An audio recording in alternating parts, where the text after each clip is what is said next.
Hey guys, Avi here, and welcome back to our Python and MySQL series. In this video, we're going to go ahead and cover how to update values in our MySQL database, and then how to limit them using MySQL terms. So first thing first, guys, let's say that we go back to our student list, and we're like, okay, Mike, or let's just say Bob is now 13. So his age is updated. We need to go ahead and reflect that change in our database. Things like this, guys, updating values, it's going to happen a lot with databases, and there's a very easy way to do this in MySQL. So the way this is going to work, guys, is we're going to go ahead and get the name of Bob, and then we're going to go ahead and set the age of Bob using the keyword name. So over here, guys, we currently have this code. I'll go ahead and rewrite it for you guys in case you don't have it. But we're going to say over here, my cursor is equal to mydb.cursor, and then we're going to use the update keyword. So we're going to say update, and then we're updating the table students. So update students, and we're setting the age of Bob. So we'll get to that later, but we're going to set the age of Bob equal to 13. Okay. And now we need to specify which table are we talking about, which row in the table are we talking about. And we're going to say set age is equal to 13, where name is equal to, and then we're going to pass in the name Bob. So let me go ahead and explain to you how this is working. Let me go ahead and fix that.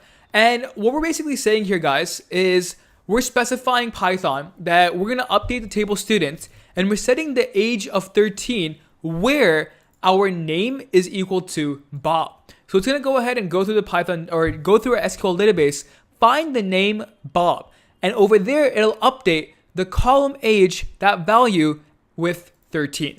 All right, fantastic. So let's go ahead and execute our SQL function over here. MyCursor.execute SQL query. There we go.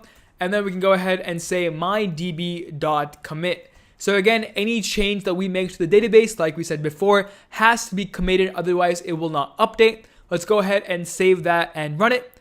There we go. Process finished with exit code 0. Let's head over to our MySQL workbench. And inside of this, guys, I'm going to go ahead and refresh my schema.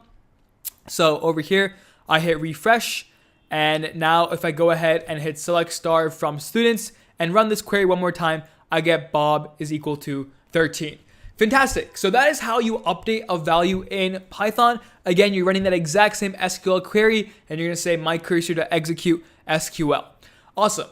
Now the next thing, guys, is limiting your results. So I have a SQL query, a SQL query, and I want to go ahead and make sure that when I get my values, I don't want to see so many. I only want to see maybe 5 or maybe 10. If I have a huge database of values and only need to show the user 5, there's no point in me wasting space, wasting memory request to actually get all those values. So in this scenario, guys, I'm going to go ahead and say my cursor is equal to mydb.cursor, and then we're going to execute a function right inside of my cursor. We're going to go ahead and say over here, my cursor.execute, and we're going to say select everything from our students table where we're limiting it by 5 values. So again, all we're saying over here, guys, is we're going to get the first 5 values of our database. And that's going to be 1, 2, 3, 4, 5, all the way up to Avi.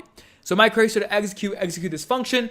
Now we don't have to commit anymore. We're instead going to get the result. So my result is equal to my cursor.fetch all.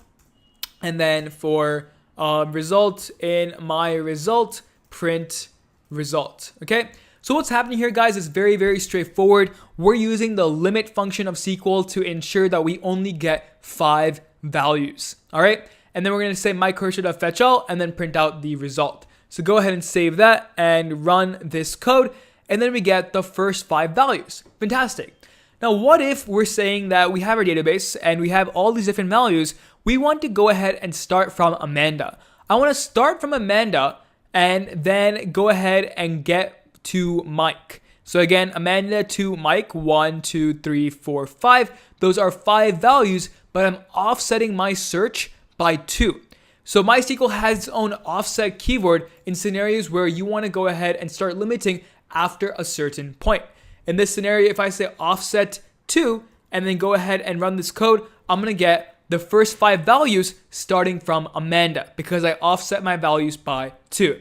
Anyways, that was it for this video, guys. We covered 2 main things. We understood how to update a value in our database, and we also understood how to limit the results by a specific number using limit and offset. Fantastic job, guys. Don't forget to like, share, and subscribe, and I'll see you in the next video.